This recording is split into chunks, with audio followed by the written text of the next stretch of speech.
नमस्कार विद्यार्थी मित्रांनो, बघा लॉगॅरिथम चॅप्टर मध्ये बघा काही आपल्याकडे लॉज आहे. हे लॉज आपल्याला काही फॉलो करायचे. बघा laws of logarithm.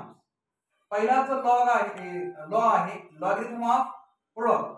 Log m into n is equal to log m plus log n.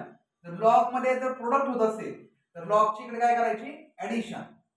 Second law बघा लॉगॅरिथम ऑफ क्वोशंट. बघा log m upon n is equal to log m minus log n. जर log मध्ये तुम्हाला quotient म्हणजे divide दिसत असेल तर त्या लॉगचं आपण काय करायचं, मायनस.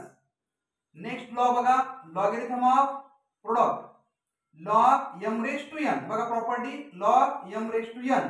या प्रॉपर्टी नुसार बघा n पुढे येतो n लॉग m म्हणजे रेज टू ची व्हॅल्यू आपण पुढे मल्टिपल ला घेतली बघा. आणि त्यानंतर चौथा जो आपल्याकडे रूल आहे तो आहे rule of change of base. बघा rule of change of base मध्ये बघा लॉग बेसला तुम्हाला इथे b दिसतोय, पुढे बघा a, त्याला इज इक्वल टू. बघा हा जो लॉग आहे हा तो लॉग a चा सुद्धा आहे आणि हा b चा सुद्धा आहे. फक्त आपण ते सेपरेट केले बघा log a upon log b. असे काही सोपे आपल्या लॉगॅरिथमचे लॉज आहे.